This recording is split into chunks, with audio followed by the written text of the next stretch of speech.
happy.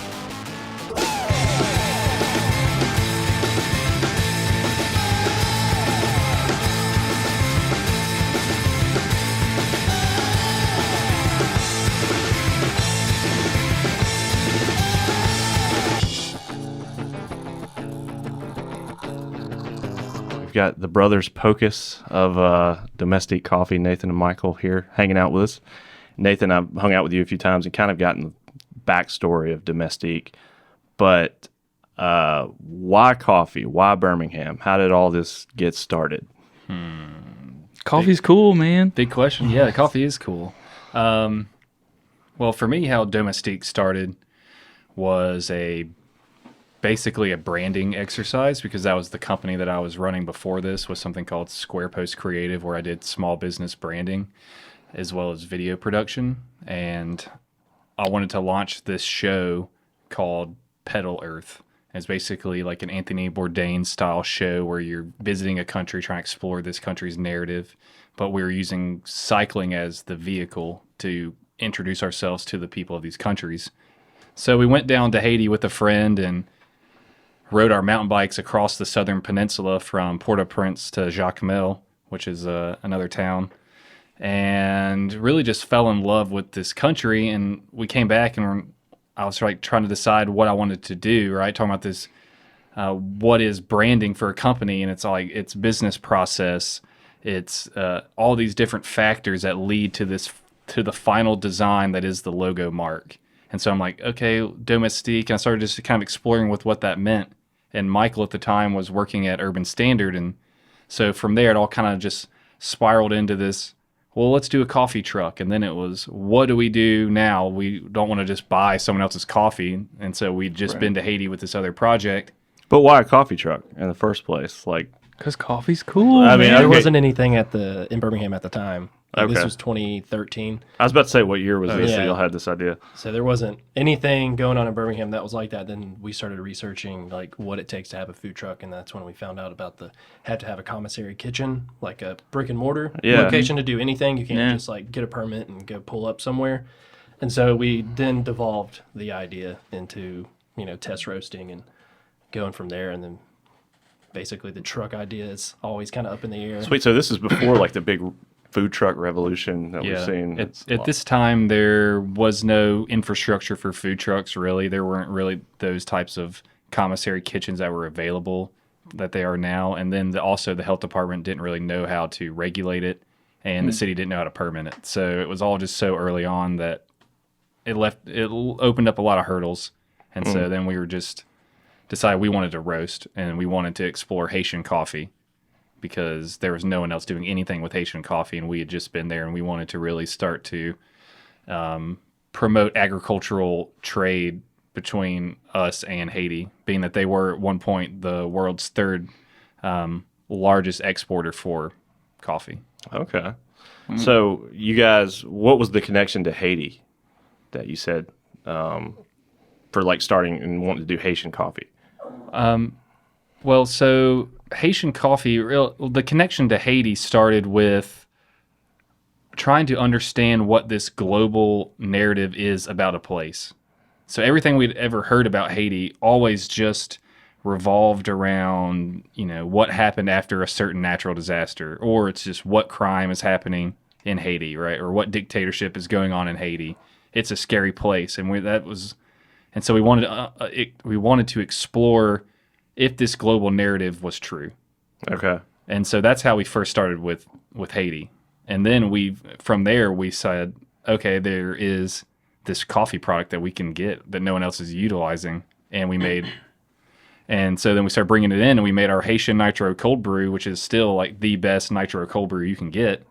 And so, in my opinion, I might be a little biased. A little biased there, yeah. That's fair. It's totally fair. So did y'all travel to Haiti? I mean, did y'all just decide to take a trip there? Now go back to you said you were working for the production company and you wanted to do a show, like a So it was my own cycling company, style. yeah. It was your own company, Yeah. okay. And you wanted to do like a show that you would put online and kind of produce it that way, or you had greater plans of getting it picked up by a major network or something? Man, Big plans, huge plans. the media landscape has changed so much even since 2013. Yeah, You know, okay. like back then you weren't you could self-produce a pilot, but you still really needed to find some type of a distribution partner.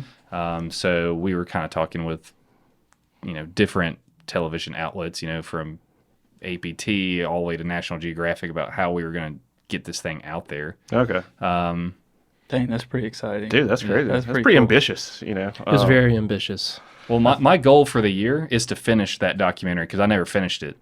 So y'all have footage that you just haven't done anything with. Oh yeah. Okay. It's a story that is probably going to be, one of my life projects. I'll put it out there. Dude, that's awesome. Oh my gosh. I mean, yeah, it was a life-changing event. I just graduated from college at UAB. Had my degree in history with a minor in film studies, so my focus was on like the documentary film and how that's kind of changed the way learning is going to happen from like early 1900s moving onward, like how we receive information. Haiti. So there was a third person that went with us as well. That was kind of like our connection into Haiti.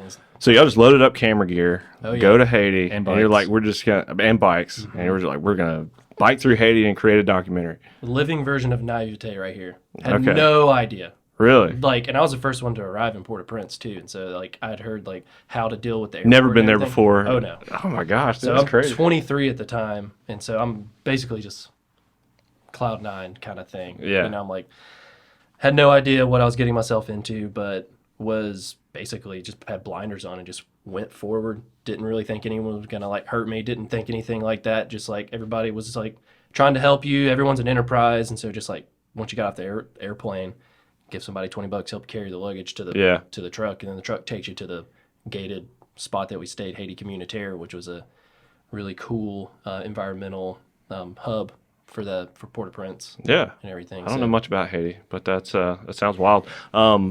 How much gear did you guys take? I mean, you guys are having to do all your own filming, I would assume. It was. Hey, who's the third person that went with you?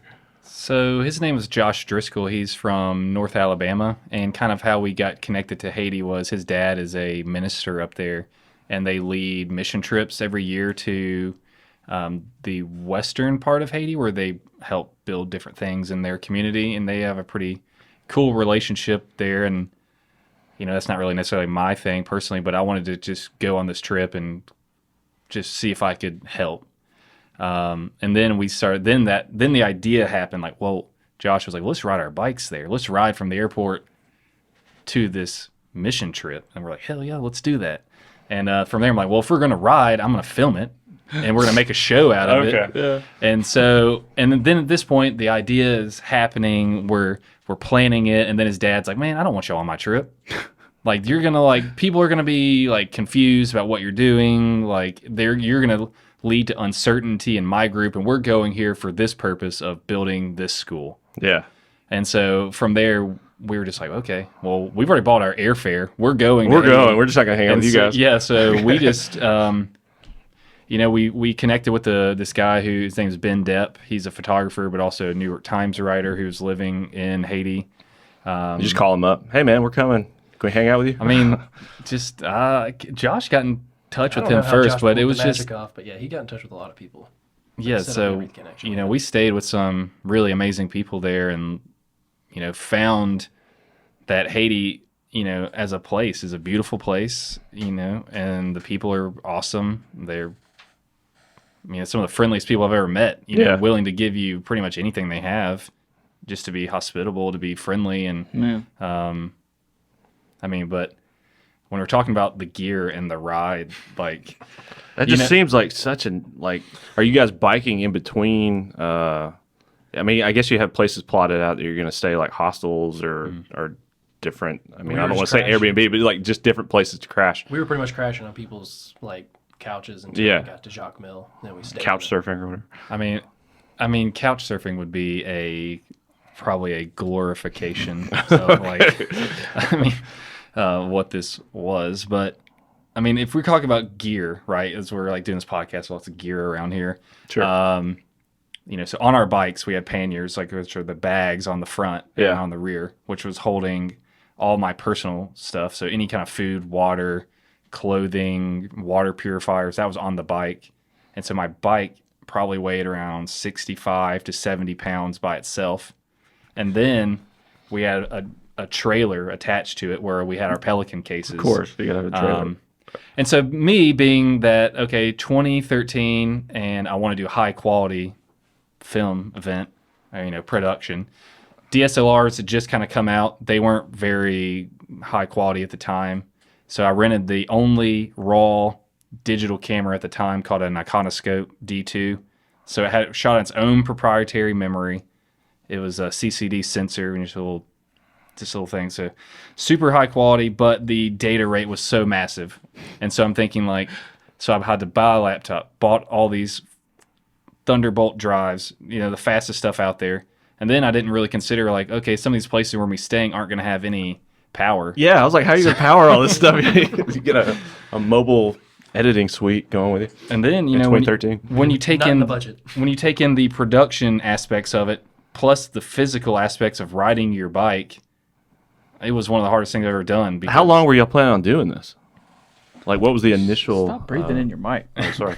Help me out. What was the initial length of time that you were planning to stay for this trip? for this trip? I think we were there for 6 days. In Haiti? Yeah. We were there pretty sure we were there for 14 days. Because this sounds like a 3-month endeavor. right, I mean, because this sounds like something you... Well, we spent time on the front and the back end of the ride, so I was thinking Okay. of time of the actual ride that we were on. Gotcha.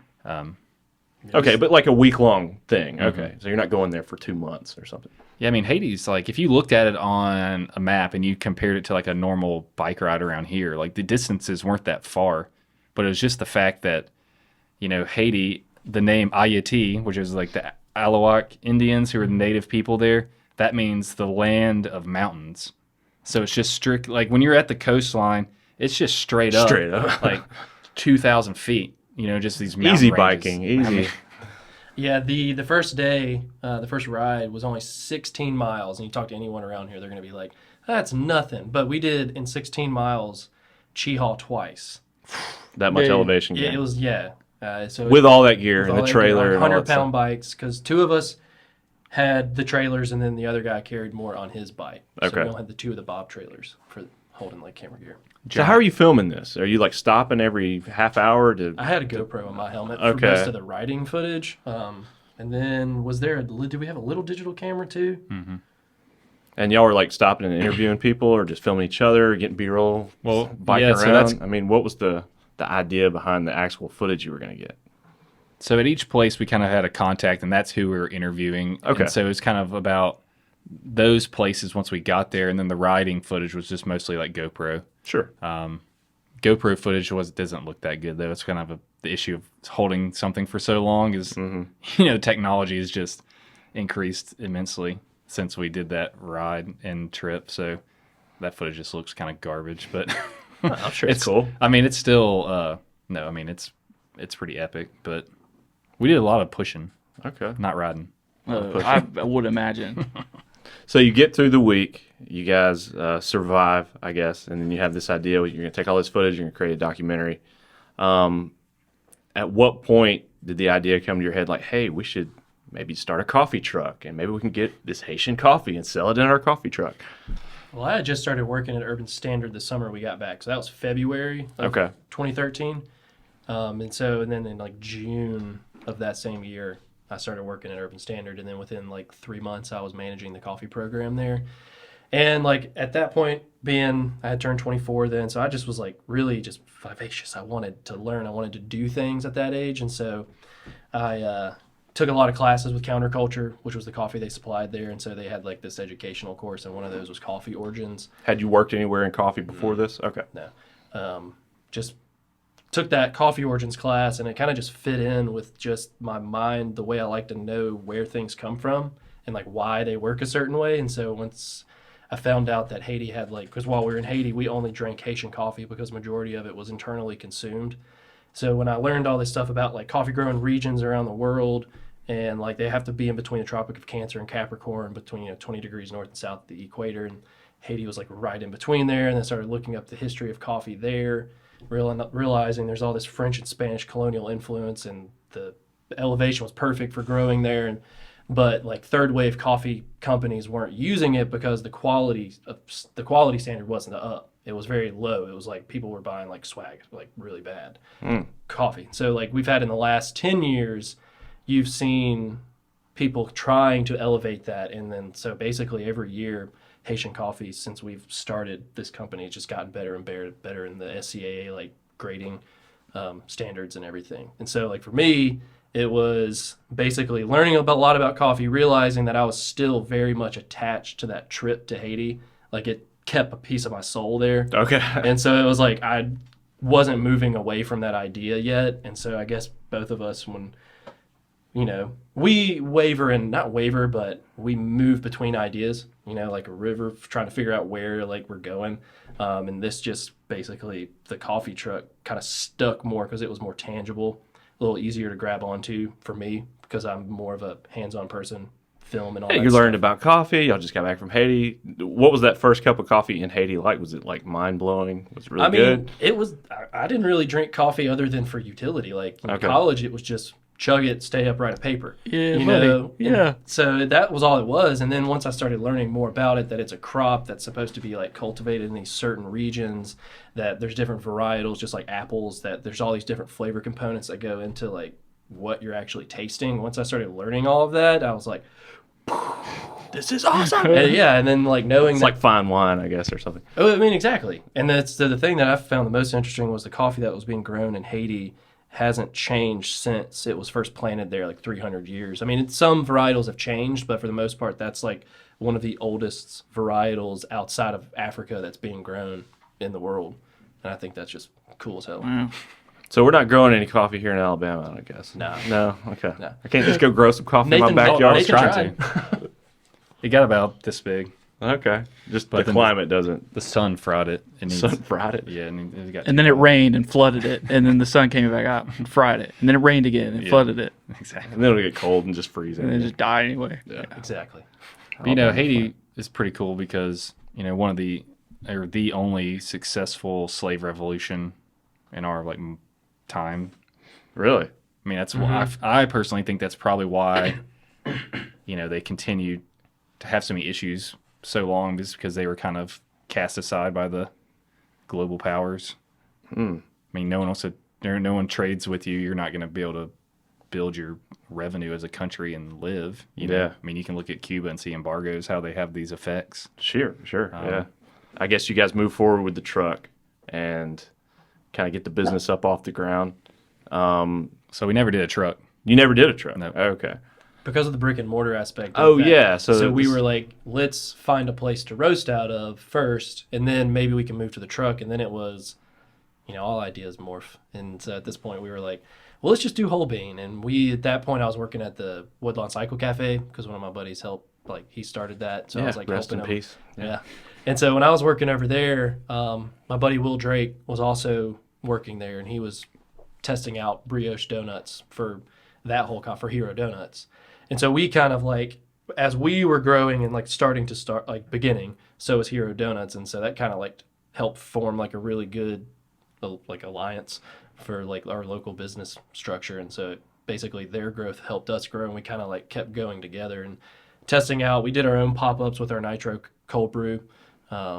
That went over really well. And then when they were doing stuff at Pepper Place, they were serving our nitro cold brew because when they were going to open their first shop, we were going to be the coffee supplier. Sweet. And so they had the nitro, and then we were bringing hot coffee. And so for all of like 2016 and most of 2017, we were just like being the domestique for them, which is bringing them the coffee and making sure they're set up. And so then growing our own like wholesale practices. And now, was that the Lakeview location, or where were you guys roasting out of? Lakeview. That was the first brick and mortar for Yeah. Domestique. Okay. Yeah, and you guys can appreciate this because, you know, we signed the lease and then we put about a year and a half's amount of work into this building, because when you're starting something on a shoestring, we don't want to take a lot of financial risk on something we didn't know if we knew how to do or be successful at. So, you know, we grew up in Chelsea, so we know how to use our hands and use a saw. Right. That's right.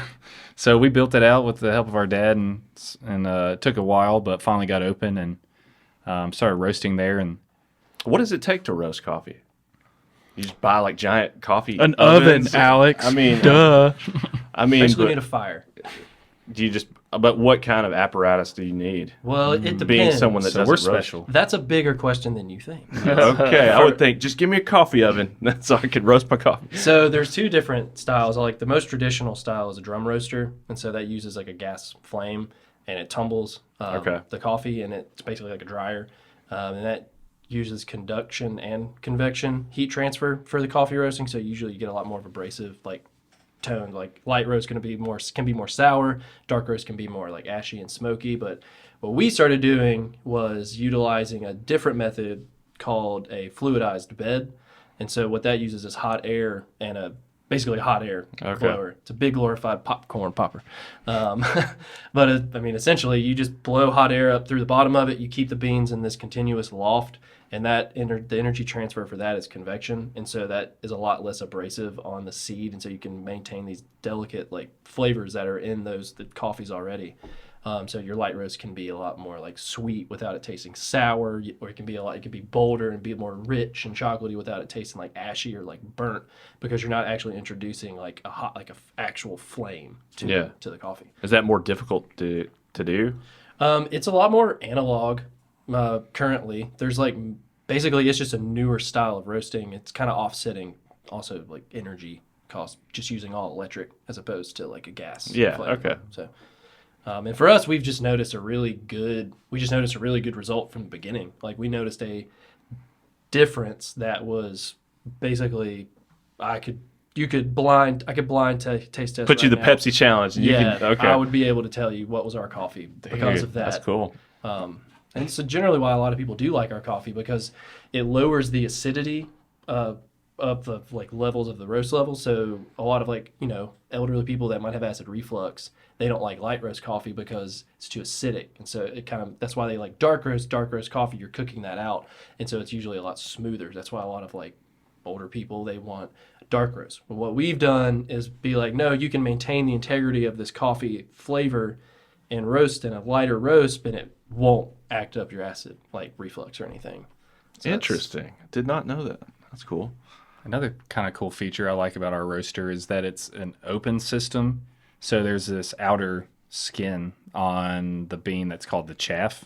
And so typically on the drum roaster, after it goes past first crack or whatever the certain temperature is, the chaff will start to fall off the bean. And in those drum roasters, it stays in there. And so, they have some type of mechanism to pull it out, but it doesn't work as well as ours. So it's like when it's light roast, you're going to get a lot of that sourness from that chaff. And then when it's dark roast, that chaff burns and adds this smoky flavor to it, which, some people like that. But for us, that chaff isn't part of tasting the bean. So in our system, it's all sucked out of the top.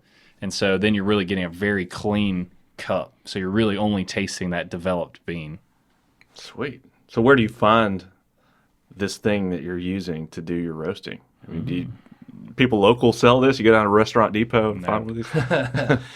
be a lot easier. Now, Google, researching kind of basically who created this style. The first thing we did, the first keg test that we did for our nitro cold brew, we had literally a popcorn popper that roasted 2 ounces of coffee at a time. It took me 8 hours to do our first beta test for this nitro cold brew, and it was so good.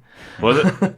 We decided to start a company. Commitment, yeah. Okay. No, for real, it was such a good result that we were like, all right, hell, I guess we'll just do this. Made sure you had a good product before you just jump right in. Yeah. Well, because I had, no names will be disclaimed here, but I had a competitor's nitro cold brew at the time, and we had yet to test ours. Like, we were in the middle of letting it infuse before we had it, and so we went and tried someone else's, and it was not good. Really? It was just really sour and just not good. And I looked at Nathan, or actually this was our other friend Jared at the time, and I was like, is this what we're making? Is this what we're about to do? This is do people like this? This is garbage. Yeah. And so my first impression of another person, so that's why when I say when Nathan says we have some of the best, it's because we've tested, and people have changed. There's a lot of other issues that go into that. It's not the coffee. A lot of people didn't realize that it's the gas. It has to be on has to be a nitrogen gas. If it's nitrogen oxide, which is what people use in Guinness, NO2, that O is going to make it oxidize and sour. So you have to just have pure nitrogen in the coffee because that helps act as a preservative in it as well. I need a degree It's in a chemistry lot. to That's a do lot, coffee, yeah. man. Come Well, on. no, I mean that's one of those things crazy. where it's like I forget how much like stuff we've dove into to even create this until I'm How rambling. many coffees do you now currently serve? We have 7 single origins, but one is currently not on the market. Okay. Now, do these coffees that you get from, I would assume, all over the world, different places, are there times of the year where you just can't get it, or is this pretty steady supply that you're able to provide? It depends on the region, like you said. For us, we work directly with a few farms, and so that helps solidify like our product and what we can get. So like Guatemala, Haiti, Dominican Republic, those 3 we can pretty much get all the time. Get a lot of hurricanes though and stuff like that. So well, so the throughout the year there's like certain harvest months, and so Okay. what happens is between November and February, that's pretty much how Central and South America is. So once you get that processed and shipped, then it's just sitting in a warehouse in North America. what's the Unless- shelf life? How long can it just sit in the shelf?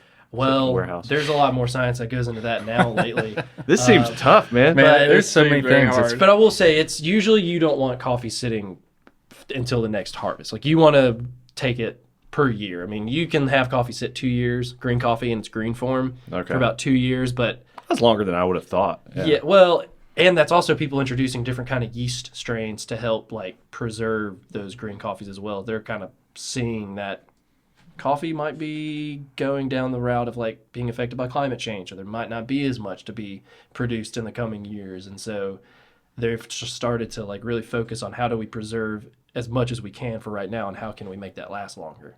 Yeah. And so that's been like a lot of recent technology going on. But I mean, yeah, you usually, I mean, as a capitalist company, we want to sell it as soon as we get it. I know, yeah. So we can get more. But it's also good to help the farmers because we like to pay like livable wages, like fair trade, Sustainable, yeah. fair trade, direct trade, or like hot terms and everything. But I mean, we definitely pay a high price for our coffee. Like we make transparency reports for our employees and our wholesalers to clients to see like just why your coffee costs this much. Right. Because this current C market, while it's the highest it's been in a while, it's still only like $1.25 a pound. Okay. So for us, our cheapest coffee that we get is $3 a pound, and that's one of those ones that's like a workhorse coffee that goes into blends and all of this kind of stuff. Yeah. Most of our other coffees are like the same price that you can find a bag of roasted coffee in the grocery store from some of like the big name cheap coffee companies, Yeah. like That Alabama grown coffee. Yeah. yeah. That's super respectable though to be so transparent about it and not just like, I don't know, to be upfront about it. Like, yeah, we're not just Trying to make a gouging you profit, for yeah. Well, I mean, yeah, because you got to think like there's a customer at the end of that has a budget, and if they're not compelled to Right. spend that money on something, then like who are we to Right, make right. you like you got to just tell them the truth as to why it costs a certain price. If it's not in your budget this month, maybe save for something better if this is something you value. Yeah. And we value like that aspect of our company because we like being a part of a global industry. Yeah. It's one of the second highest consumed goods in the world behind tea. So it's, we got to respect the people that grow it, process it, ship it, like roast Absolutely. it, Yeah. like serve it. It's a big chain and it can get really screwed up in anywhere along that chain. That was my next question. Have you guys had any big hiccups in the time that you guys have been doing this company? COVID. Well, COVID, obviously, yeah. Apart from COVID, mean- or how did COVID affect? Well, COVID being like the virus that we all dealt with, and the cafe side of things was super hard. But then Sure. obviously, like, I guess more on the line of just getting product to yeah, sell. now it's like the logistical side of it, where all of a sudden you start having these huge bottlenecks at the ports. So goods that should have been in already through customs taking 2 months, right, past their expected arrival time. Our bag supplier, those things are coming over from China. So it's just like all of a sudden, we see a massive like loss in our cafes, but all of a sudden like grocery store sales are way up. But when grocery stores go way up, that exceeds our normal averages of our back stock of raw materials like bags and labels. And so then we're trying to rapidly increase that supply, and then all of our suppliers are out of stock. So we can't meet the demand on this side of the business where we can actually maybe cover our costs because people are buying in the grocery stores, but we don't have the goods to fulfill. So That's there was stressful. a lot of pivoting that had to happen. So when that was going down, we basically had to pull. So what little stock I had to pull just for grocery stores, and then all online, because our e-commerce went up a decent amount during that time. And so I was using these I don't know if you know what these are, but it's if you have deer meat or something, you have those vacuum sealed clear bags. We went to Target and bought a vacuum sealer and some of those bags and just were vacuum sealing coffee bags and putting them in the mail. Oh man! And I mean it worked. It worked for you got to do as what you long got as to it do, had man. to. Yeah, but I mean, the turnaround for bags was a month and a half. That's crazy. That was a long time in that time frame because it used to be a week. Yeah. So we were probably doing 3,000 retail bags a month at that point. Are you guys having a cafe style place where people can come consume coffee at that Lakeview location, or are y'all mainly just distribution, getting it into other restaurants and other places where people consume it? Yeah, so our original outlet was just finding wholesale clients and grocery stores to start selling our coffee. We'd always intended on converting our roast facility into a cafe, or at least a tasting room, but we were then presented with the opportunity to take over Satellite at Saturn. Yeah, how did that come about? That's cool. Happening venue. I mean, so I've played music in Birmingham since I was 16, local shows, Cave 9, Firehouse, Forge. baby. Yeah, all those times. So I kind of knew Brian Teasley from that world, and I hung out at Bottle Tree a lot. So we were aware of each other. Okay. And then when I quit the Cycle Cafe in 2017, and we were about to start really go full online for Domestique, get legal and all of that. I took a month-long trip to just kind of clear my head from everything and come back, and they had offered me a job to work at their cafe when it was still run by Saturn. And so just talking with him about everything, he approached us kind of because he knew what we were doing and everything, and there were some other powers that be. I was about to say, was he in talks with any other suppliers? Well, they were serving Stumptown, and so some of the other entities of Saturn basically didn't want to do a daytime thing anymore because there's a liability aspect with the liquor and being a bar. Yeah. And so what they did is they were going to take that completely out of the component, but Brian didn't want to do that because he really values the Avondale community and the neighborhood and wants to offer something More than just a late night venue. Yeah, he wanted full day basically circus going on. Okay. So, and when he approached us, he was there's here's an opportunity. They want us to get rid of this, but we like y'all, we like what you're doing, and maybe we can negotiate something to where you just sublease the facility out, and we hire the employees, pay the employees, and So y'all fully run it. I guess I didn't know that. I thought y'all were just we're going to bring them in to sell coffee, but it's still, That's what I thought. no, most people do. That's pretty wild. I didn't know that. That's been one of the biggest hurdles as a brand to get over for us. It's because we've wanted to be we're our own self in this. We are Satellite. But it's also but we're not, because we're not the bar. Right. We're just this one side of the bar. Oh yeah, okay.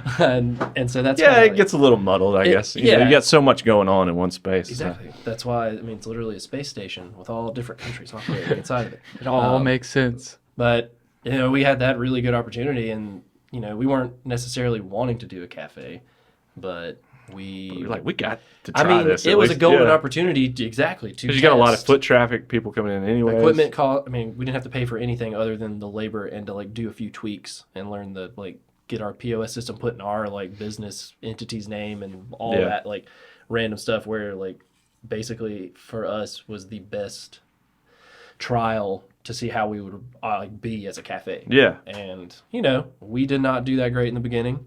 People were shocked as to the change. Okay. But you're serving coffee in here? well, we just What the changed. heck is We going changed on? certain practices. We weren't we wanted to kind of bring Domestique into there and not just be. We had to make a statement because we weren't trying to recreate what had been there. You know, we are our own company that has our own vision about coffee and how things should be prepared and presented. So, Yeah. you know, people who Talking about Stumptown being there before you guys. yeah, Stumptown, but then also just the menu items, operational processes. You know, we decided, you know, maybe the pricing wasn't right? That's why it wasn't working in the first point. Or So y'all come in and just kick down the door and you're like, Domestique is here. Well, and then within a month, February of 2018, there was a damn fire. Oh, and so we yeah. were closed for a month after our first month of trying. So people were like, Yeah. what's going on? So Well, they just put, I just saw like the security footage of the flood that happened as a result. Is that what you're talking about? Yeah. When it just flooded the whole Ruined building? everything. Ruined everything. And we Yeah. just There's committed. a lot of stuff to ruin in there too, man. oh, yeah. I mean, we had just committed to our first ever employees. yeah. I mean, we just took all of these employees on at that in January, and then all of a sudden in February there's a fire. We can't be open. What was the fire? Maybe I'm not up to speed on that. Dishwasher in the Dishwasher upstairs malfunction, yeah. faulted.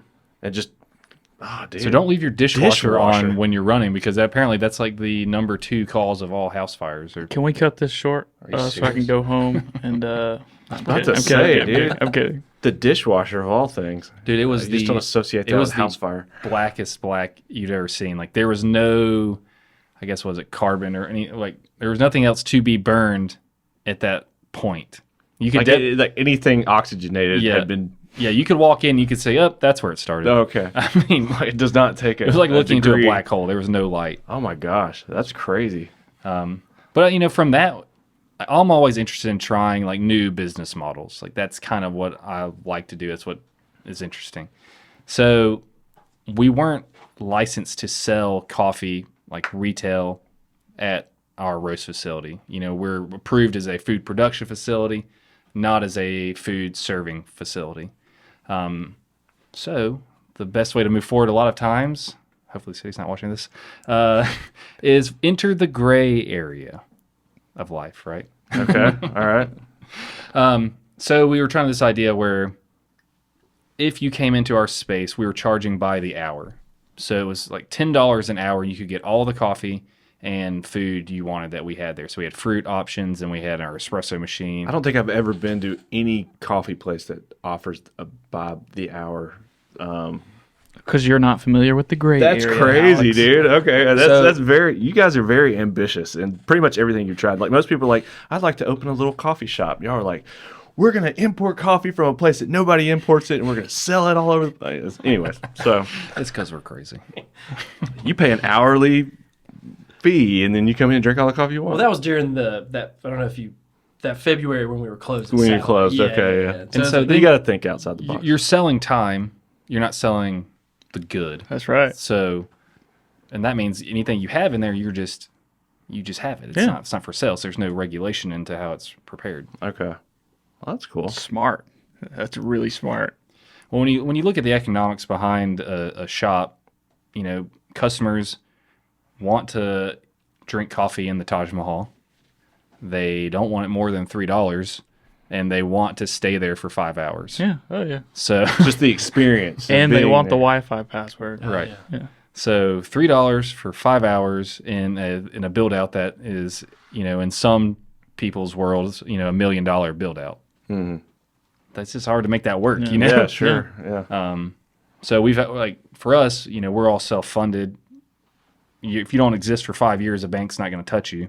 So you have to find efficiencies in everything you do, you know, because every good you buy has to be funded by revenue or something. So it's just growth is slow when it's organic like that. But you know that when you're doing it and you get to a certain point that you actually have like your community support, because you wouldn't be there without building those revenues through their support, you know, because no one gave us that money to get started. Yeah. So Domestique, the idea behind the name, it's my understanding that Domestique is like a cycling term of some kind. Mm-hmm. What was the idea there?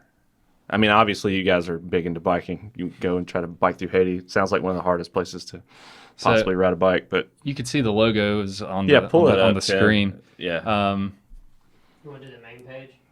that's fine. Just right there, that little logo up top. So when thinking about what is domestique, domestique is in French, it's, you know, the helper. When applying it to cycling, it's the guy in the team who is, working for the team leader. They're the ones going back to the team car, getting the food, getting So the the water. domestique is a person or as a team member. Okay. It's the person who's typically doing most of the work without getting the glory, right? So if you think about what we're Sign doing, me up. if you're talking about what we're doing in coffee, right? Most of the work is done by the people at the farm. Yeah. They're defining a majority of the variables that lead to the end product's quality. Yet when you come to a shop, you're probably only going to think about coffee from the barista and how they prepared it to your cup. Yeah. And so, we want to, why we started when we first did with all of our coffees being single origins, we did it that way so that each coffee speaks to the place in which it came, right? Kind of going back to that Petal Earth idea of exploring the narrative of a place. Our coffee, our Haitian coffee it tastes the way it does because of the people who grew it, because of the soil conditions, the altitude conditions, the varietal of the plant. And so all of those conditions are specific to that place. And so that's why we really like to, speak about single origins and how that relates to our products. Awesome. It's real. It's not just like some gimmick. Oh, this sounds cool. Yeah, dude, I can tell. I can It's tell you guys real. are really passionate about Yes. this, for sure. The way you speak about coffee is I hope to love something that much. Heavy Ultra. Come Yeah. on. So you guys Ultra, are. it's sick. So when you're in with the domestique, aside from the fact that you had a giant flood that put you out of the game for a little while. When was the next? How many locations do you guys have currently? Counting the roast facility, 3. 3. Okay, so the one in 5 Points, which is what's the name of that one? Domestique Panache. Panache. Okay, I don't want to mess that up. That's a cycling word. Okay, It means what does that flair. mean? Flair. It's like, I have much panache when I ride. you may not Is that a good way to use that term? So he went out there with a lot of panache. Okay. he may not have won the day, but he rode with panache. He rode with He panache. excited the race. I hope that I live my life with panache.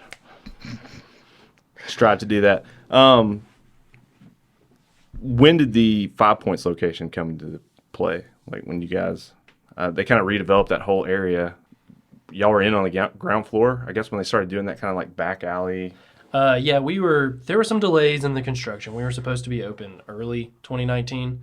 But yeah, we basically just got pushed back until December of that year. And it's been a really interesting endeavor to open. We opened a business the worst time they say to open a business, Sure. which is winter time, and then 3 months later, This little thing called COVID came around. 3 months later, a little thing called COVID comes around. We were just seeing some little inkling of a light in March, and then it was oh, well, you know what? Nope. And we had to close.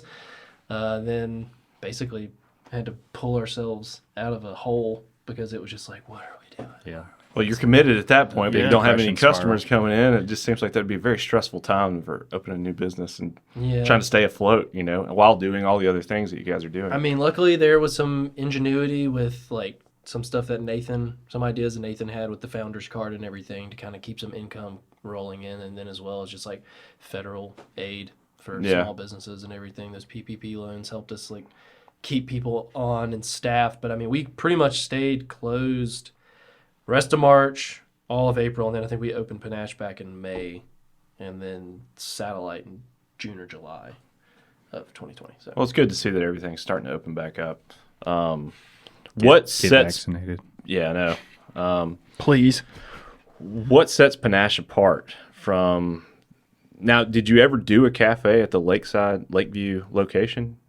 No. Okay. Nothing that was consistent. I feel I did see some things where you come hang out, and we got the front open. Y'all did have a little, and then y'all had shows there and stuff where you had bands and stuff play. I didn't know if you ever created a permanent cafe situation at the Lakeview location, but I guess not. Maybe one day. Maybe one day. Did you ever finish those condos that burned down? Dude, they're coming up, man. Finally. I think that was that was insurance fraud, but It 100% was. The ATF was there. We spoke with them. They said Really? they found accelerant. Yeah. Oh yeah. The new apartments? There's some apartments in Lakeview right across from Los Sidebar. Amigos. Yes, and yeah. Sidebar. They burned down? They burned down. 2 sections of them that were closer to like the sidebar side of Lakeview. Those When two. did that happen? It was like 20. It was like a major fire. It was all over the internet. I do man. not It was remember that crazy. at all. Yeah. Yeah, we were that night. We finished at the roast facility, and we walked over to Brat, and Michael said, "Wow, The sky's orange. No, he said it smells like arson, and literally that night the freaking place burned down. It was Wow. crazy. Like it was like the whole second wasn't section me. they had built. But yes, I do remember reading in the news that they said they found accelerant and there was somebody on. It was clearly arson, you know. But I guess they never proved like true fraud. Obviously, they got their insurance money and they're building right back up. We were at Los Amigos today, actually. So it's coming along. I like the change. I'm getting Here's hungry. a little sidebar here. The Los Amigos location change has been good for them. Yeah. So that's cool. So what's next for Domestique? And I mean, obviously, we're kind of on the tail end of COVID. Hopefully, the Delta variant doesn't ruin our lives all over again. Anything new in the works that you guys have going on Well, that you're willing to speak to? I mean, this has already been public knowledge. I've done pitches on this, so it's like we like big ideas. We like things that are really Clearly. hard to do. Yeah. So what we're trying to do is, okay. Let me. I'm gonna say how I could phrase this. Okay, get ready for whatever you're about to drop on me. So if you go to domestique.co on your browser there, Tim. Domestique.co. So really, as we start to evolve our business, you'll start to just call us Domestique. Coffee is what is our culture and connects us. But we're building what we think will be the next generation of cafe, which is going to be EV destinations. So Okay. when you're trying to charge electric vehicles, there's currently only, charging stations with no amenities. So Yeah, you're just in an empty lot with a bunch of other people parked just on your iPhone. exactly. So what we hope we're going to be is like the Pilots or Love's travel stop for EV cars. Go, dude. Let's go. But it's going to be high end, and each station will be generating power on site. Damn, that's so cool. Tim, go back. Go back to that. Yeah, I was looking at that. Because it showed the building. Explain that. You said each one will be. Yeah, that's a nice photo. There we go. This site isn't really live. This is just kind of my pitch website because we're trying to raise money currently Yeah. to do this because this is not something you can self-fund. Surely. I Not mean, yeah. like Look at that this. little Yeah, no, that So- CAD drawing you guys have in the background. It looks pretty rad. So this is already, these are construction set documents, so we're ready to basically go on this build out once we get funding. But this is what we call FS1, which is our full service station. It's going to have a fast casual restaurant in there, which is going to be a menu that is inspired by our farm destinations. So we've done these dinner series called Taste the Source, which was kind of an idea, which was a beta test to kind of validate our ability to do food. Adding in the coffee component that we've been doing, will exist here. And then having all these locations are app connected. So you'll build your user profile with us. We know what kind of vehicle you have. And when you're arriving, it'll tell you go to bay 2, whatever. You'll pull in and then you'll plug in your car and you'll get your, our system charges in 18 minutes. And so it's a perfect amount of time to eat, get a cup of coffee. Oh, yeah. Maybe like with this new world of, living wherever, basically like you can telework. Our facilities will kind of have that ability to, you can stop for an hour if you want, kind of get your work done as you're traveling. Yeah. And so utilizing our distribution network, like we're already distributing to Charleston through Hero Donuts. So we're starting to kind of plan these stations along our existing distribution routes so we can then fulfill them as we go. And then hopefully our own delivery fleet will start to transition to EV because we're building the infrastructure in which we'll be able to facilitate that distribution through. Yeah. That sounds so incredible. Do you guys have I have so many questions. Where's the first? Do you guys have a plan for the first location you're going to try to break ground on, or what's the timeline for this? I mean, are you still just in ASAP. the planning phase of this, or He's how far he's along? pitching it right now. Heavy Ultra, if you're interested, you can invest today. Yeah. The timeline really, I mean, I'm hoping to have 4 locations done in the next 3 years. Wow. I can't really give too many more details about where we want them to be, but I can tell you we're looking for exits where nothing exists. Mm-hmm. Part of our idea is that, we want to create spaces that are private, or don't have gas stations, Taco Bells near them. We also want to preserve land when we start to build these things because it fits within the ethos of our company. Yeah. Sustainability is like our number one goal. So You don't want to be in a Walmart parking lot or anything? Dude, nobody wants to be in a Walmart parking lot. That's so cool. That's why I can't even wrap my brain around that. Like, I've been trying to for 3 years. Like, okay, the charging. I told you we're crazy. Dude, okay, so like You have to be, man. the charge bay, you've got it nailed down that you'll be able to charge in 18 minutes. Like, do you know what kind of system you're going to use or facilitate in? So so part of this planning has been me building partnerships. So there's a charging hardware company that we've been talking with that's going to allow us to fulfill that rapid demand. Okay. Or that rapid fulfillment, I guess. I don't have an electric vehicle, so I'm kind of out of the loop as far as like what a typical charge time for a normal sedan electric vehicle is. I feel like it's gotten pretty good, though. Here, 18 minutes, is that the standard, or is that you're breaking ground? That's pretty fast. That is fast. This is going to be, these will be superchargers. Superchargers. So, all right. and all of our locations that we've plotted out are within 120 miles of each other. So what our pitch is, hey, automakers, if you're listening, we are trying to eliminate range anxiety for your customers, because if you think of the complete lifespan of a product or the complete user flow of a product, you think about this old mini DV camera, right? Like, you had to understand how you plug that into FireWire or whatever it was. What was the transfer rate you needed to get onto your computer? So all these different steps of what the customer has to do to actually utilize your product. The auto industry has the car, but they don't have anything else currently. And so hopefully we're going to provide the hospitality side of that for this new mode of transportation. Because Mercedes is a big listener of this, so they'll be reaching out to you. But you guys know, you guys grew up in production, so you saw probably, you're about my age, so you saw the transition from professional filmmaking being on film cameras to now being on digital cameras, right? If you think about the car as the same thing as a camera, the function is the same, but all the steps, like if you're trying to acquire an image, right? Every single process step before acquiring the image completely changed. You have all those existing companies, Kodak, Fuji, all, they still exist, but in a novelty way. They don't really have the market share that they did because they weren't able to make that transition. Mm-hmm. While the goal of capturing an image was always the same, the goal of the car is still the same. You're still trying to go from A to B, but every single thing that made up that whole process is now different.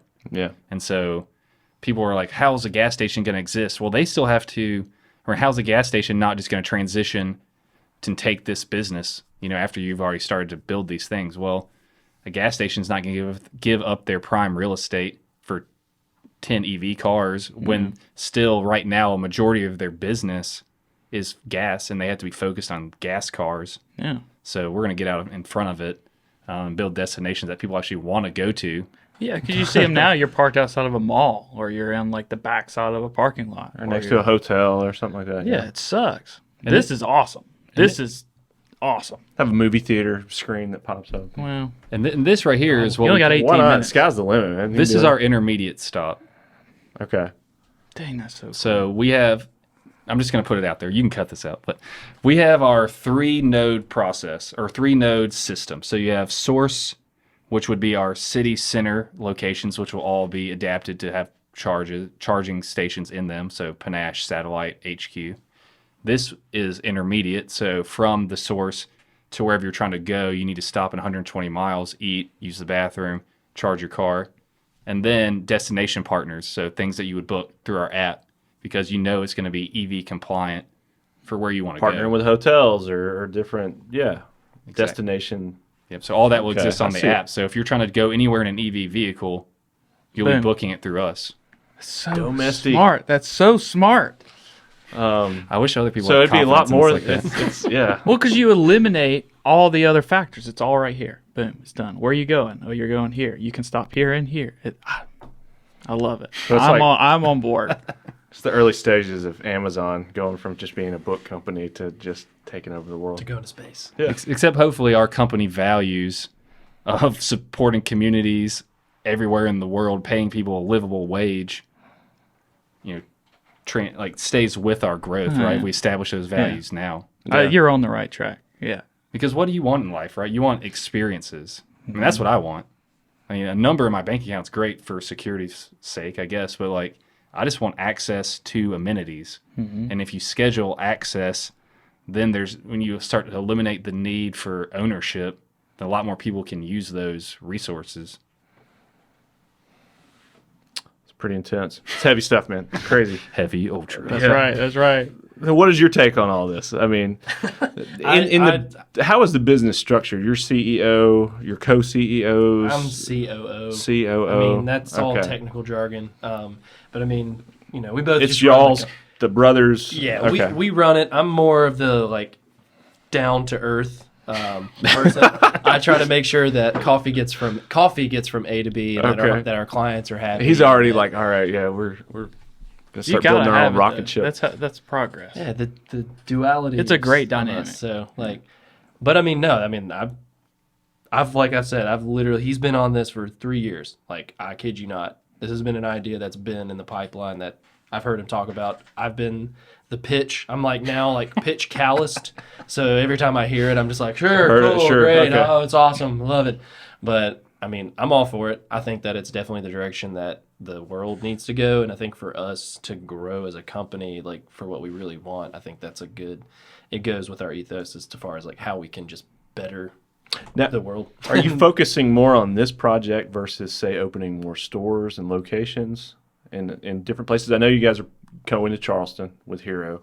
Are you just kind of following Hero wherever they expand to? Well, we just have a partnership with them. Okay. We're essentially the coffee for Right. Hero. So whatever Hero you go to, you're going to have Domestique Coffee. So wherever they go, it's going to be Domestique And Coffee. where are they located? So currently, Homewood, Railroad Park, Here in Alabama. And here in then- Alabama. But then there's one in Summerhill in Atlanta, which is by the old Ted Turner Field. And then there's this new one in Charleston, which is on Calhoun Street, which is kind of right in the middle of Yeah, no, Charleston's awesome. the thick of things.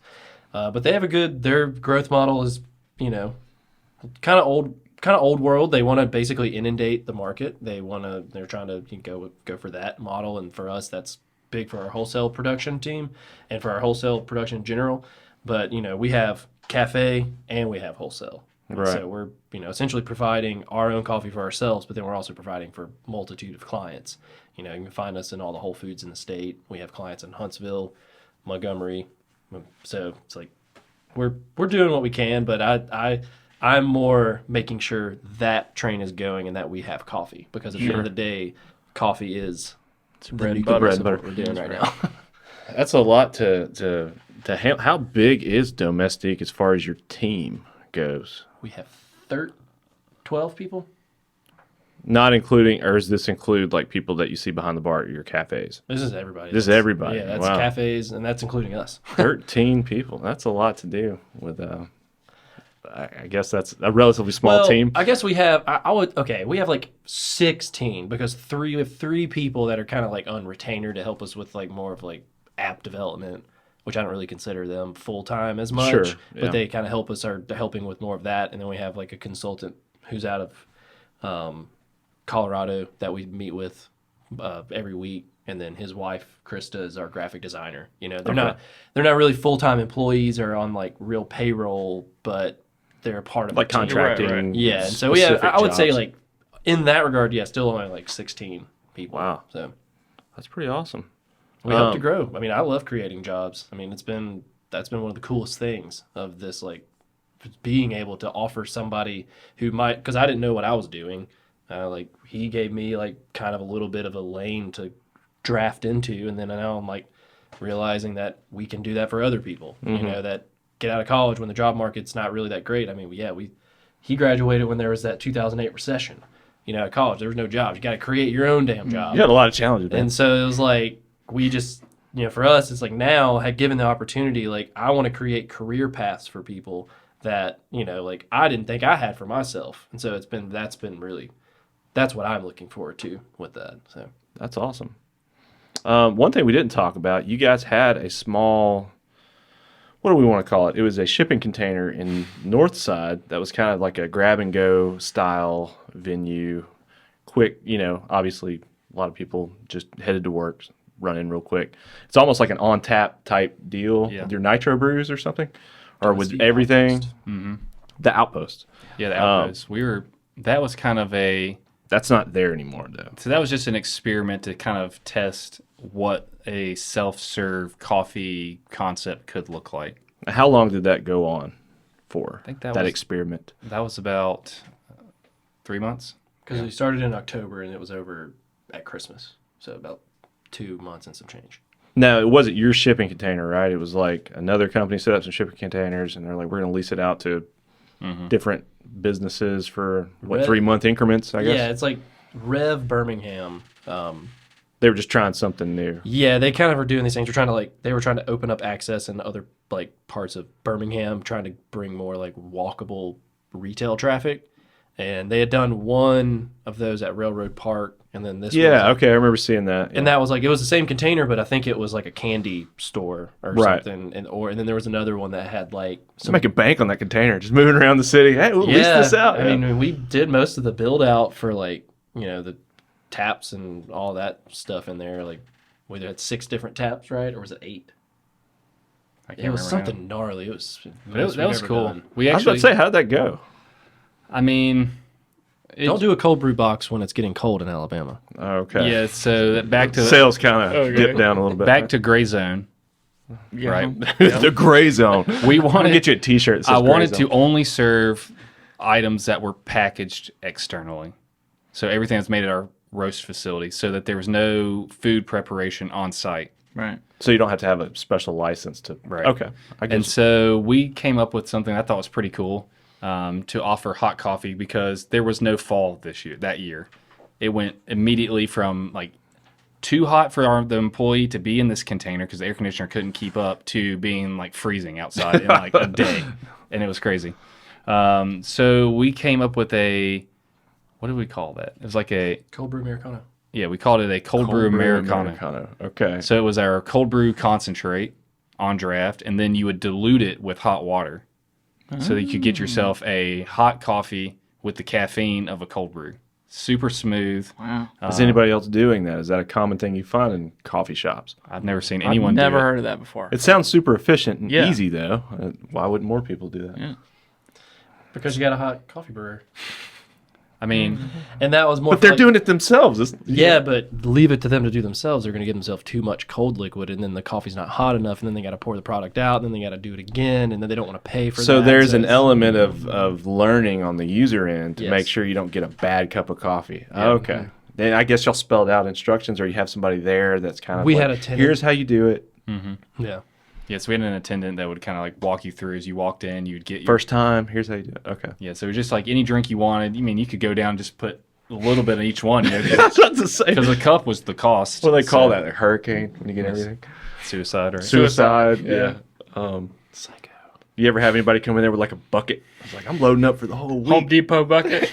Let's go. I wish. I mean, yeah, that would have been fun. We'd have made some money, Yeah. man. No one really brought their own vessels. I mean, it was... Was that allowed? Could I bring my own like thermos and stuff? Y'all were cool with that? Okay. Because, I mean, we just need to know the ounce, and we just had to buy the ounce. And that Okay, was it. cool. So, it's a 16-ounce cup. So nobody exploited it too much, I would hope. Other than not mixing it right and just dumping it out. Yeah, but Just see, like, and that was fine because that was just trial and error, and we had to pivot because it was like it got cold and no one was wanting cold coffee. Yeah. And so I was like, well, we have this hot water tower, let's put it in here, and then just had to figure out the right ratio. And then once we did that, it was fine. So Would y'all do it again? not in that form. Not in that form. That's my opinion. Okay. Like I think the Outpost is a cool idea, but I feel like it should just be more of an actual cafe. Just have a little one group espresso machine in there, have one person just like Dishing out drinks, Yeah. and then that way you can't screw it up. Yeah, you can get hot, you can get cold. I mean, and also the self-serve aspect. That seems cool. I mean, it's cool, but that was another like train the user essentially, because having someone to like, is this what I do? How do I pull it? Do I just pull it? It's like, yeah, Just pull it. Do I stop? It's like, about to what- overflow. yeah. Do I stop? Do I stop? I mean, What do I do? you're laughing, but there's people. Seems like it would be a mess awesome. too. Like just clean up. Yeah, it was definitely a mess. And then we just had some technical issues with like running that much gas supply to like distribute to all those different kegs. We came in there Carbon monoxide poisoning. just nitrous, and everyone's just like, wee. But we had one weekend where we were closed Sunday and Monday there, and we come back in there, and I don't know what happened. It must have there must have been like some temperature flux or something, but basically the line blew off the tank, and all the gas had just like, it was the kombucha. The kombucha was so like overcarbonated that the line opened, and kombucha was all over the inside of the container unit. All of the gas had blown out of the tank and into just the closed container. So we like opened it. It was like, psh. Just a sticky mess. That's crazy. Besides that, though, I mean, it was an interesting trial. I mean, like this guy's never short of any ideas. You guys gonna write a book or something? I feel like y'all learned a lot. I don't see other, and I don't know. I'm foreign to the whole. I've never tried to start a coffee shop, but it seems like people aren't doing it the way that you guys seem to approach trying new things. I don't know. I just find it really cool. Well, I mean, it's definitely been something like I grew up where like my beginnings in coffee were basically in like, here's a model at what works. And then Nathan's like, here's what I want to do. We're gonna charge cars. And then so we were like slowly building this bridge between those ideas. I don't like to do what's already been done. Yeah. What's the fun in that? So I like just exploring and then figuring out, okay, what assumptions were made before? Why were they made? Let's try to look at that. And that's really been the only way we've been able to compete with companies in town who came in with a lot of money, and we didn't start like that. We had to find efficiencies every single way. You know, we found the fluid bed roaster, you know, so this other type of way that was more affordable for us to get started, which actually was a better quality product. But like we just found those efficiencies by just kind of asking, why is it done this way? Is it just because it's the name brand, or is it the best way to do it? You know, sometimes it is the best way to do it, but other times it's just you have these legacy companies that are just respected. I mean, because they've done a great job, but it doesn't mean they're necessarily with the times, you know, making the best product. So I know that being in the coffee game, there's more coffee shops and people selling coffee in this city alone than I can even keep. I mean, the competition has got to be insane. Have you guys seen more people come into the coffee space since you guys have been in business? Or is that just You the coffee shops come and go? I mean, I guess same anything. thing about beer. All the craft Well, beer. that's true. too. That's true. So. Yeah. People love to drink a beer, though. Yeah, man. And they're less opinionated about it sometimes, in my opinion. yeah. Coffee, their I morning see coffee is much more routine, and I think that's where you really have to solidify like what you're doing.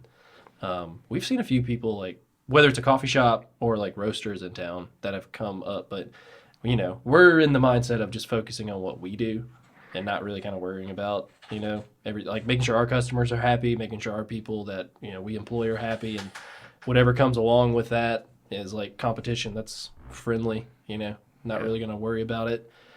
Yeah, I have enough tasks on my list every single day of things I'm focused on that I don't worry about what other people are doing. You know, I usually just tune it out. Sure. Just- I mean, more power to you. If you want to start something, that's cool. I mean, it's just really hard. I mean, that's the only thing that we can say is like, it's just never, it doesn't get easier, you know, like. Well, the way you guys approach things is certainly not an easy approach either. Yeah, we make it hard. Yeah, We it's purposely make it hard. self-fulfilling prophecy at that point. Cool. But you know, we're from Birmingham. Oh, yeah, Right, we like- should go back to that. Yeah, we're from here. Like, Yeah, did y'all live here before you guys started I mean, you said you were working at Urban Standard. I've and- only ever lived in Birmingham. I mean, Okay. Y'all mentioned earlier you're from Chelsea, so I didn't know when the transition well, going to school We and consider that Birmingham, I guess. You're in Alabama. Well, so it's Birmingham. Everything's Our Birmingham. parents brought us downtown as kids. All these blue shows like City Stages, the Sloss Furnace Birthday Bash. Like there's this crawfish boil. Crawfish Bowl, the old one that was in Lakeview. Like Yeah, and there man. was like these blue shows at Phelan Park and Southside by Dreamland. Like we grew up we went to church downtown, Advent. Like we grew up coming to Birmingham. We Rode BMX. Yeah, we rode BMX here. We saw like this city kind of was nothing. It closed at 5 on Friday, and then the weekends were just kind of like free for all. Like there wasn't anything to do. So in my 32 years of existence here, it's insane to see like the growth and what I can do as an adult here compared to like what my parents could do. And then I guess we just always kind of like, I didn't really realize this, but it's just nice to kind of be a part of that, you know, whether I was trying to do Definitely, that yeah, through music or business or what, you know. I mean, our great grandfather was a stonemason, so he helped build a lot of the different buildings in the city. Wow. You know, so it's just kind of cool to see like a picture of him and his crew. Like, He didn't build the building you're in by chance. That would be too much. no, but you know, like I would be into that that. top of 31, you have that little monument in Yeah. Vestavia. Yeah, yeah, the little pillars. And Yeah, stuff, so like him and his crew built that, and there's a picture of them Really? doing that. Wow. You know, so it's just like, yeah, we're part of this history of this place. That was That's our cool. great grandfather, James McIntosh. And then great grandfather was born literally 2 blocks from Satellite. Really? In Avondale. In Avondale. And so it's like when my dad told me that, I was like, oh my God. I'm supposed to be Like, here. this is so, what are we, oh my God. But also, it's almost about being prideful from being from this place, because like growing up and being like doing photography and video production, any big jobs that would come to town, like in 2008 time, any role that was above PA was pretty much outsourced to an Atlanta person or a Nashville person. And I've talked to like our architect and stuff, and he's like, yeah, same. Any big project coming to Birmingham, they always had to bring in Outsource it, an Atlanta guy. And it's just like, Birmingham is full of amazing creative people who are from here, who usually have to leave for opportunities. So it's like, let's just keep building, you know, the startup scene, the economy of Birmingham, and build something that people want to be a part of, so that we can keep having this really cool city. You know? Yeah. Well, City Walk's coming along. I don't guess you guys are going to have a pop-up shop over anything involved with City Walk in any way. You may see us on our BMX bikes, though. Yeah. Definitely going to get it back Oh, rolling. yeah. That's been our dream since we were kids.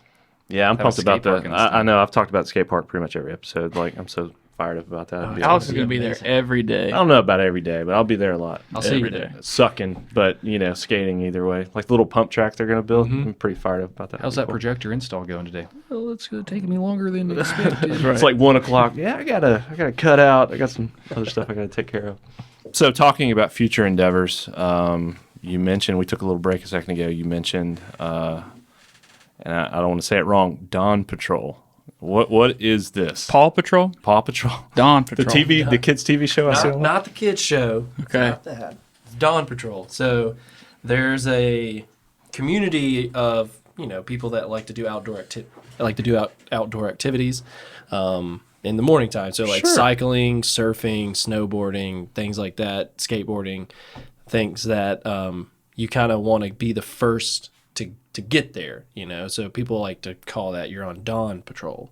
Okay. Okay. So it's basically, Nathan, if you want to like chime in, because you're basically the curator of this idea. But Yeah, so it's like, you know, if you're trying to get the first tracks on the mountain, you know, you're up for Dawn Patrol because you want to be first chair on the lift.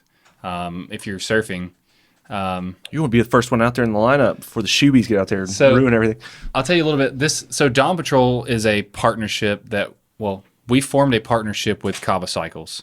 So we're opening Domestique Dawn Patrol in the new Kava Cycles in Homewood. Really? And that's going to be at the beginning of November of this year. That sounds like a pretty cool partnership. Bikes and coffee. You know, grab- So it really fits with the Domestique idea. But then Dawn Patrol, the reason it's called that is because we're going to be serving breakfast burritos. Let's go, dude. And so- Let's go. Why not? So this was formed on a time in my life when I worked with my cousin in Santa Cruz, California. He had a organic landscaping business.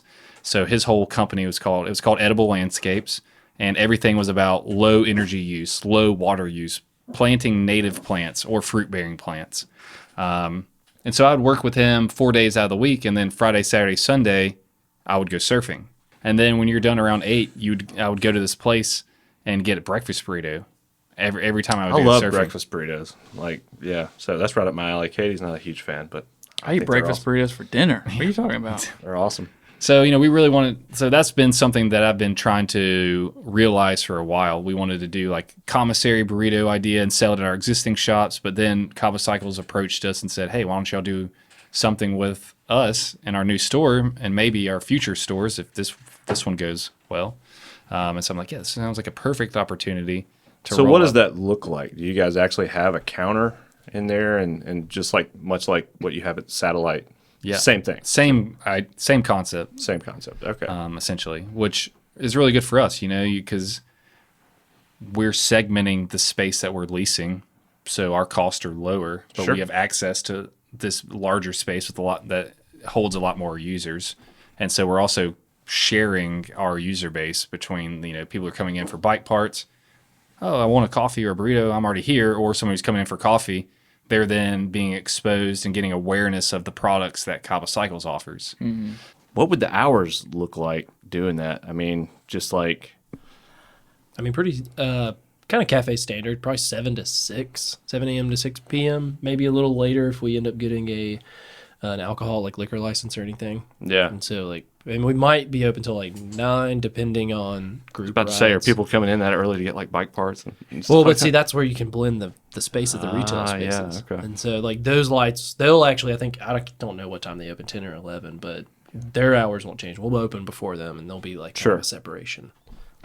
But there's already a large group of people who use Cava Cycles as a starting point or an ending point for their rides. So we're just going to help facilitate, those people's time. And so when you get done riding, you're going to be able to like come into our shop after the group ride and maybe have a beer or something, at the Dawn Patrol, and be also a community destination, right? So when we're talking about like what is EV, what is all this future idea, how are we building our locations to facilitate transportation? It's not just the car. All bikes are basically being electrified. You're having small format vehicles. And when you talk about how our locations integrate into a neighborhood, we start becoming a community fixture. We want people to ride over to our spot, hang out with their kids, have a coffee, be a part of the community, go to the park, start. If you're in your own town, don't drive. We want to be a part of this. Like, what does a healthy life look like? What does a good life look like? And it's spending time out of the car in your community with your family and friends. And I think we're going to help build, something pretty unique in Homewood with this partnership with Cava Cycles. Where is the location going to be?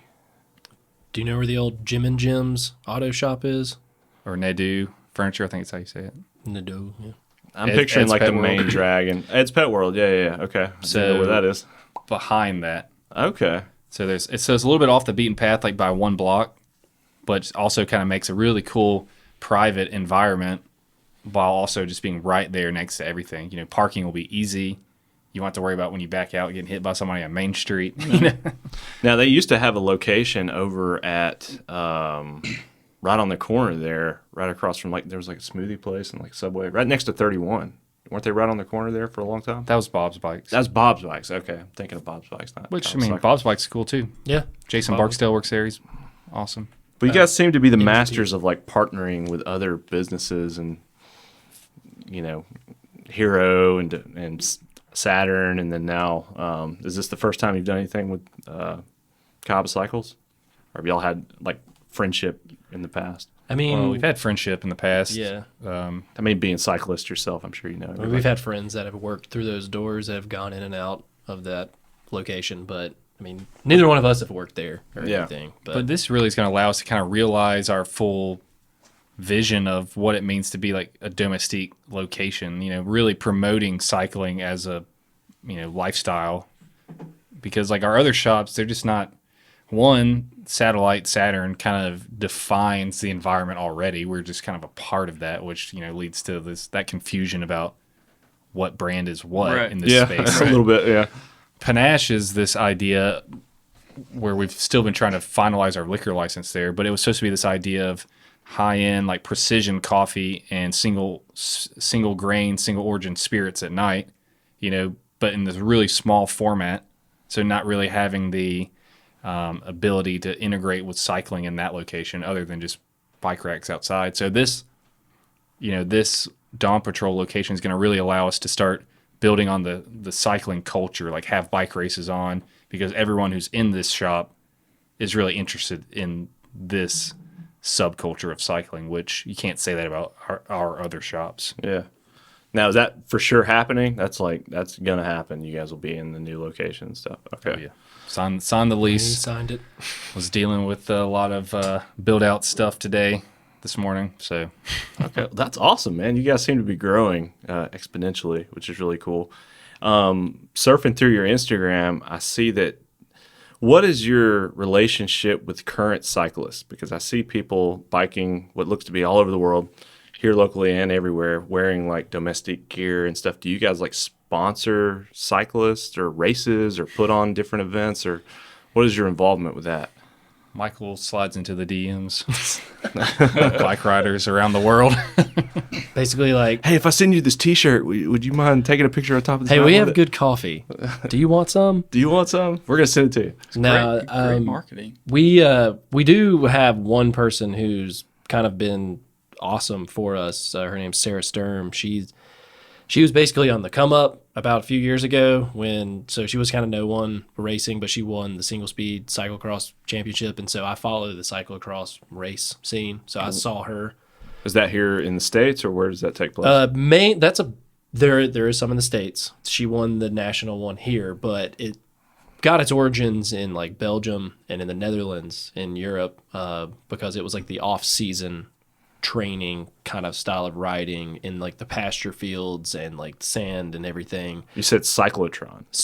Did I say that So right? she's at second rider. Cyclocross. Cyclocross right there. Cyclotron. So Sarah was just in Iceland racing. Yeah, it's look at called- that. Oh, man. she's by the volcano. Yeah, she's the eruption. The eruption. thing. Iceland just had like a massive eruption of their volcano. Is that it? Well, the first picture, it looked like she was next to the valley where it did. Is she okay? down. Yeah, she She was didn't get racing. wiped out by a volcano. No. No. It's like a She tourist survived. attraction now. She survived. So like, look, you can see like she has a custom Domestique helmet wrap, Sick. and so that's like connected to I'm gonna need one of those. I do a little bit of mountain some biking global myself, brands, you know. So Hell it's yeah. just I'll show y'all some videos afterwards. I'm pretty good. Y'all might want to sponsor me. We know Yeah. some people. We can get I'm you on the come up. Yeah. Well, dude, that's sick. The guy who's the cyclist right there on the left, the top left? Is that That's Alex? our buddy Jason Solilis. Okay, Alex is his His older older brother. brother. Yeah. And Alex works for us. Yeah, they were like big into skating and stuff. Oh yeah, Yeah. they're the reasons. Their dad Jay was the reason I got. I mean, that skate park in Vestavia. Yeah. I don't know. Like I used to work there. We worked We there. both did. Okay. Okay. Yeah, that was crazy. I was one of the bike guys that went there on Thursday. Okay. Sweet.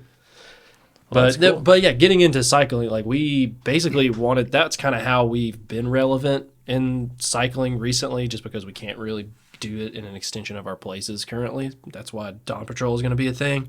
But I mean, we sponsor a few mountain bikers, like XC mountain bikers, a few like road riders. But those all kind of came from more personal relationships. So Sure. like this one kid, Jerry Dufour, he was like 16 racing us and, crushing us, just like insane talent.